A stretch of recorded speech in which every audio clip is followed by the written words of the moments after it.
Hello and welcome to Bawaal banking classes. आज हम लोग जेआईबी पेपर 2 में मॉड्यूल बी यानी फंक्शंस ऑफ बैंक का chapter 4 type of collaterals and their characteristics इसके बारे में पढ़ेंगे। तो क्या क्या टाइप होते हैं कोलेटरल के। पहला बताया है लैंड और बिल्डिंग। लैंड और बिल्डिंग जो है वो नॉन सेल्फ लिक्विडेटिंग नेचर है, मतलब वो अपने आप लिक्विडेट नहीं होगा, वो एफडी नहीं है। वो लैंड और बिल्डिंग है, उसको आपको बेचना पड़ेगा, उसके सिविल सूट फाइल करना पड़ेगा। ठीक है, तो बैंक को अगर लैंड या बिल्डिंग की सिक्योरिटी के थ्रू रिकवरी करनी है तो उसको क्या करना पड़ेगा, कल को उसको लिक्विडेट करने के लिए पहले सिविल कोर्ट में रिकवरी के लिए सूट फाइल करना होगा। ठीक है, किस केस में, अगर अमाउंट जो ड्यू है वो 10 लाख से कम का है तो, और अगर डेप्ट रिकवरी ट्रिब्यूनल के पास करना है, अगर अमाउंट ड्यू जो है वो 10 लाख से ऊपर का, 10 लाख से कम है तो सिविल सूट फाइल होगा कोर्ट में, सिविल कोर्ट में सूट फाइल होगा, और अगर 10 लाख से ऊपर का है तो डीआरटी या डेप्ट रिकवरी ट्रिब्यूनल के पास बैंक जा सकता है। क्या लैंड और बिल्डिंग के क्या कैरेक्टरिस्टिक्स हैं। पहली बार टाइटल ऑफ प्रॉपर्टी एग्जामिन करना होता है, उसके बाद जो डॉक्यूमेंट है वो मॉर्गेजर से लेने पड़ते हैं, और जो वैल्यूएशन ऑफ प्रॉपर्टी है वो चाहिए होती है, और लीज होल्ड प्रॉपर्टीज इसमें देखी जाती है। ठीक है, ये सबके कैरेक्टरिस्टिक्स हैं। Before moving on I request कि आप डिस्क्लेमर देख लीजिए। Understand that this video is for educational purposes only. इसके बाद गुड्स के केस में कहा गया है कि जैसे लैंड एंड बिल्डिंग एक तरह का वो हो गया कोलेटरल सिक्योरिटी, इसी तरह से गुड्स होते हैं। गुड्स में क्या हो सकते हैं, कोई एग्रीकल्चर गुड्स भी हो सकते हैं, रॉ मटेरियल हो सकते हैं, सेमी फिनिश गुड्स हो सकते हैं, फाइनल गुड्स भी हो सकते हैं, ये सब हो सकते हैं। इसमें या तो प्लेज या हाइपोथिकेशन के जरिए चीज़ों को रखा जाता है। ठीक है, जो पोजेशन ऑफ गुड्स है वो या तो बैंक को ट्रांसफर किया जाएगा या नहीं किया जाएगा। ट्रांसफर कर दिया जाएगा तो उसको प्लेज बोल देंगे, और पोजेशन अगर ट्रांसफर नहीं किया जाएगा तो उसको हाइपोथिकेशन बोलेंगे। कैरेक्टरिस्टिक ऑफ गुड में कहा गया कि बोरोवर जो है वो गुड्स के साथ में सफिशिएंटली डील करना चाहिए, सफिशिएंट पीरियड के लिए के साथ। ठीक है, ये नहीं है कि उसने अचानक खरीदा तुरंत ही बेच दिया, मतलब उसका रेगुलर काम ही होना चाहिए। किसी प्रकार का कोई भी स्पेकुलेटिव है, सट्टेबाजी हो, इन सब के लिए किसी प्रकार के कोई गुड्स है तो उनमें लोन नहीं देना है कि भाई ये माल रखे हो और कल को महंगा होकर बेचेंगे इसको, तो उस पर्पज से नहीं। कि आपने कोल्ड स्टोरेज में आलू रख लिया और कहा जब कल को ब्लैक में बेचेंगे इसको, तो उस पर्पज से आप लोन नहीं दे सकते। जो भी गुड्स बैंक को चार्ज किए जाएंगे, मतलब कि जिनके अगेंस्ट बैंक से लोन लिया जाएगा, उनका पूरा फुली पेड होने चाहिए। मतलब ये नहीं वो उधार पर लेकर के आप उस पर एडवांस नहीं ले सकते, आपको पहले उसका पेमेंट करना पड़ेगा। वो गुड्स पूरी तरह से आपके हो जाएंगे, उसके बाद ही उस पर लोन ले सकते हो। ठीक है, गुड जो है उनकी अच्छी खासी डिमांड होनी चाहिए मार्केट में, ये भी कहा गया है। उसके बाद कहा गया जो एज ऑफ स्टॉक है वो भी देखा जाएगा, कितना पुराना स्टॉक है। स्टोरिंग ऑफ गुड्स देखा जाएगा, इंस्पेक्शन ऑफ स्टॉक्स किया जाएगा, और स्टॉक का जो ऑडिट होगा वो भी स्टॉक का किया जाएगा। वैल्यूएशन गुड्स की देखी जाएगी, मार्जिन ऑफ स्टॉक देखा जाएगा कि भाई 100 रुपए का माल था, हमने 50 रुपये, हमने 70 रुपये लोन दिया, 30 रुपये मार्जिन है, तो मार्जिन भी देखा है कितना दे सकते हैं जो कस्टमर है वो। और अगर कुछ डिफॉल्ट होता है तो उस केस में रिकवरी कैसी होगी ये देखा जाएगा। गुड्स में कुछ उन्होंने एग्जाम्पल्स दिए हैं जो बहुत ज़्यादा इंपॉर्टेंट है, जैसे कि पहली चीज़ है नेचुरल ड्यूरेबिलिटी देखी जाएगी, मतलब कि कितनी दिन तक वो जो गुड्स हैं वो चल सकते हैं, मतलब उनकी ड्यूरेबिलिटी क्या। फॉर एग्जांपल कोई रॉ मटेरियल है, कोई फ्रूट्स है, कोई फूड ग्रेन्स है। भाई अगर आपने मान लीजिए सब्जियों के अगेंस्ट आपने लोन ले लिया है, अब सब्जियां तो पेरिशेबल गुड है ना, वो जल्दी खराब हो जाएगा, तो वो चीज़ देखा जाए कितने दिन वो चल सकता है, उसी हिसाब से लोन का टेन्योर रखा जाता है। फिजिकल स्ट्रेंथ देखी जाएगी, जो गुड्स हैं वो कितना फिजिकली स्ट्रॉन्ग है। मतलब आपने मान लिया कोई प्लास्टिक के सामानों के अगेंस्ट ले लिया, प्लास्टिक अब जो गोदाम था वहाँ बहुत गर्मी होती थी या बगल में, तो वहाँ वो पूरा प्लास्टिक मेल्ट हो गई, या माइका है तो वो डिस्टॉर्ट हो गई। ठीक है, या रबड़ है तो वो डिस्टॉर्ट हो गई, उसकी इलास्टिसिटी चली गई। ऐसी चीज़ों में उसकी तो फिजिकल स्ट्रेंथ भी एक चीज़ है जो गुड्स की पहले कंसीडर करनी है हमको। केमिकल नेचर देखा जाए, किस एटमॉस्फेयर में रखा जाए, जैसे कि फॉर एग्जांपल कोई गुड्स है इंसुलिन के अगेंस्ट है, तब इंसुलिन के लिए कहा था कि भाई उसको हमें फ्रिज में रखना चाहिए। अब आप गुड्स में गोदाम में क्या किया गया, ऐसी धूप में रख दिया इंसुलिन, तो इंसुलिन तो खराब हो जाएंगे, फिर कोई मतलब ही नहीं बचा। ठीक है, एग्जाम्पल बताया जा रहा है ये। जैसे और केमिकल नेचर में उन्होंने ये भी कोई एग्जाम्पल कहा है, जैसे कि ब्रास गुड्स हो गए, सॉल्ट, फॉस्फोरस, वुड, प्लास्टिक, ये सब मतलब रॉ मटेरियल की बात हो रही है। भाई ब्रास गुड्स हैं, आपने अगर उसको ओपन रख दिया ऐसे बिना कवर किए हुए, तो वो ऑक्सीडाइज होकर के रिएक्ट कर लेंगे और काले पड़ जाएंगे, तो उनकी तो वैल्यू कम हो जाएगी ना।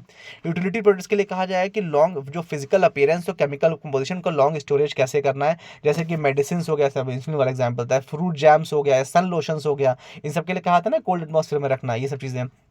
और फैशन और स्टाइल यूटिलिटी, जैसे कि फॉर एग्जांपल गारमेंट्स हो गया, लिनन हो गया, या फिर आपका वो हो गया लैपटॉप, साड़ीज, मोबाइल हैंडसेट, तो भैया टाइम आता है, फैशन आता है, चेंज होते रहते हैं, तो ये भी इनकी देखा जाए कि फैशन और स्टाइल यूटिलिटी उनकी क्या है जो भी गुड्स रखे जा रहे हैं। गुड्स के अगर एज अ सिक्योरिटी गुड्स को लिया जाता है तो उसके क्या क्या एडवांटेज हैं। पहली बात तो ये कि ये एक तो रेडी टू मार्केट होते हैं, इजीली आसानी से बिक जाते हैं, मतलब उसमें आपको कोई सूट वूट फाइल नहीं करना, आपके पास उसका हाइपोथिकेशन अप्लाई है, आपने इजीली बेच लोगे उसको आप। ठीक है, वैल्यूएशन जो है गुड्स की वो भी करना आसान है, क्योंकि आपको मार्केट रेट का अंदाजा होता है। जो बैंक होता है उसको इसमें एक तरह से टैंजिबल सिक्योरिटी मिल जाती है, इनटैंजिबल नहीं होती है। ठीक है, ये नहीं गुडविल ट्रेडमार्क का चक्कर नहीं है। इसके साथ ही साथ जो गुड्स होते हैं वो शॉर्ट पीरियड में बिक भी जाते हैं, तो जल्दी लोन का पैसा वापस भी आ जाता है। इसके बाद जो गुड्स हैं उनके ऊपर चार्ज क्रिएट करना कंपैरेटिवली सस्ता होता है। भाई आप मॉर्गेज अगर टाइटल डीड बैक करते हो तो 8 से 10,000 रुपये के स्टैंप लग जाते हैं, लेकिन अगर आप इसके थ्रू करते हो तो इतना नुकसान नहीं होता है। क्यों? क्योंकि इसमें इतना कॉस्टली नहीं होता है इसमें गुड्स को हाइपोथेकेट या लीन करना। ठीक है, क्या क्या डिसएडवांटेज या नुकसान है? पहली बात तो ये कि जो गुड्स हैं वो पेरिशेबल होते हैं, ज़्यादातर समय के साथ ख़राब हो जाते हैं, आपने तो रख लिया और फिर वो ख़राब हो गए। दूसरी बात है फ्रॉड एंड डिसऑनेस्टी। मान लीजिए किसी कस्टमर ने कहा कि हम आपको 100 कैंस दे रहे हैं या 10,000 कैंस दे रहे हैं आपको हम काजू के, या किसी XYZ कोई प्रोडक्ट है। अब आप हर एक कैन खोल खोल के देखोगे ना अंदर क्या क्या है, या उसने मान लीजिए उसने पुराना माल भर दिया या मिलावट कर दी, अंदर 2-4 सैंपल तो अच्छे दिखा दिए, बाकी मिलावट कर दी। तो ये फ्रॉड और डिसऑनेस्टी के जो खतरे हैं ये भी बने रहते हैं। जो वैल्यू ऑफ सिक्योरिटी, कभी कभी ऐसा होता है कि आप जो वैल्यू ऑफ सिक्योरिटी वो आप असेस नहीं कर सकते। मतलब जैसे मोबाइल के लिए, मोबाइल 10,000 का भी आता है, मोबाइल 1 लाख का भी आता है। या अगर फॉर एग्जाम्पल कोई पोको या वीवो का कंपनी लेता है, वीवो का मोबाइल 15,000 का ही मिल जाएगा, वीवो का मोबाइल आपको 50,000 का ही मिलेगा। तो आप कैसे किस किस मॉडल को आप ध्यान रखोगे, इतना तो आपको भी नहीं पता है। तो इसमें वैल्यूएशन भी जो है वो मिसलीडिंग हो जाती है कभी कभी। डॉक्यूमेंट्स और टाइटल गुड्स के लिए कहा गया है कि सेक्शन 2 जो सेल्स ऑफ गुड्स एक्ट है उसमें सेक्शन 2 में कहा गया है कि डॉक्यूमेंट ऑफ टाइटल गुड्स का क्या मतलब है। इसका मतलब यह है कि ऑर्डिनरी कोर्स ऑफ बिजनेस में as a proof of possession कि जो गुड्स हैं वो किसके कंट्रोल में है, उसका पोजेशन किसके पास है, इसका जो डॉक्यूमेंट है वो document of title of goods होता है। ठीक है, टाइटल टू गुड्स होता है। इस सिक्योरिटी के मतलब एज अ गुड्स अगर आप लेते हो सिक्योरिटी तो उसके क्या क्या वो हैं मेरिट्स हैं। पहली चीज़ ये है कि जो पर्सन है उसके पोजेशन में डॉक्यूमेंट रहेगा तो वो ट्रांसफ़र या एंडोस इजीली कर सकता है डिलीवरी के समय। जो डॉक्यूमेंट्स हैं वो इजीली ट्रांसफरेबल हो सकते हैं, उनकी फॉर्मेलिटीज़ जो उसमें वो हैं वो बहुत कम से कम होती हैं। इस सिक्योरिटी के डीमेरिट क्या है कि फ्रॉड और डिसऑनेस्टी के चांस जो हमने ऊपर डिस्कस किया था बहुत ज़्यादा है, और फॉर्ज्ड या नकली डॉक्यूमेंट्स भी कभी कभी आपको पकड़ा थमा दिए जाएंगे, ये कहा गया। ठीक है, उसके बाद कहा गया advantages advance against life insurance policy.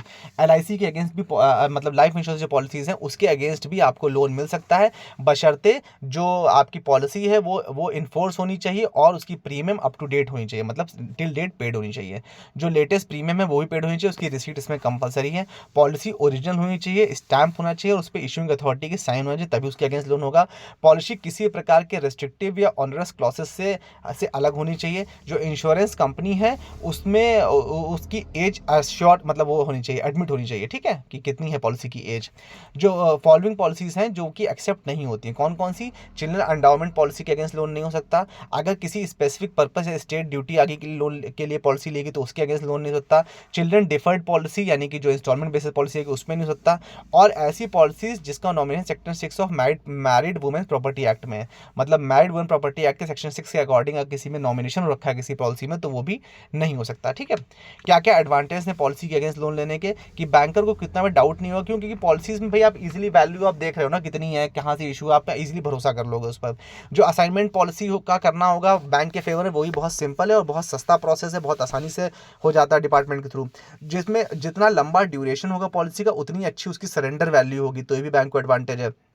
इसमें जो है अगर बोरोवर के मान लो डिफॉल्ट हो जाता है या बोरोवर की डेथ हो जाती है, दोनों ही केस में बहुत जल्दी इसमें वैल्यू रियलाइज हो जाती है और बैंक को पैसा उसका वापस मिल जाता है। डिसएडवांटेज क्या है? यदि मान लीजिए एक बार लोन ले लिया कस्टमर, उसके बाद पॉलिसी की प्रीमियम रेगुलरली पे नहीं कर रहा है या पॉलिसी अगर लैप्स हो जा रही है तो फिर उस केस में कस्टमर को नुकसान, तो फिर उस केस में बैंक का नुकसान है भैया। ठीक है, तो बैंक को मतलब उसमें जल्दी देखना पड़ेगा उस चीज़ों को। अगर मान लीजिए कस्टमर ने पॉलिसी लेते वक्त कोई अपना कोई भी चीज़ है जो छुपा रखी है कंपनी से, मतलब किससे? इंश्योरेंस कंपनी से, तो उस केस में जब कल को अगर पॉलिसी मैच्योर होती है तो पता फंड ही नहीं मिलेगा पैसा, तो भी बैंक का नुकसान है। तो कस्टमर कोई नॉन डिस्क्लोजर करता है अपने पर्टिकुलर्स का तो उसमें नुकसान किसका हो रहा है? लेंडर का हो रहा है। ठीक है, पॉलिसी में कभी कभी स्पेशल क्लॉसेस हो सकते हैं जो कि इंश्योरेंस कंपनी की लायबिलिटी को रिस्ट्रिक्ट कर देंगे, तो उसमें किसका लॉस होगा? बैंक का लॉस होगा। ठीक है, अब एडवांस अगेंस्ट शेयर हम लोग नेक्स्ट वीडियो में देखेंगे। Thank you so much for valuable time. Do like share and subscribe and don't forget to comment.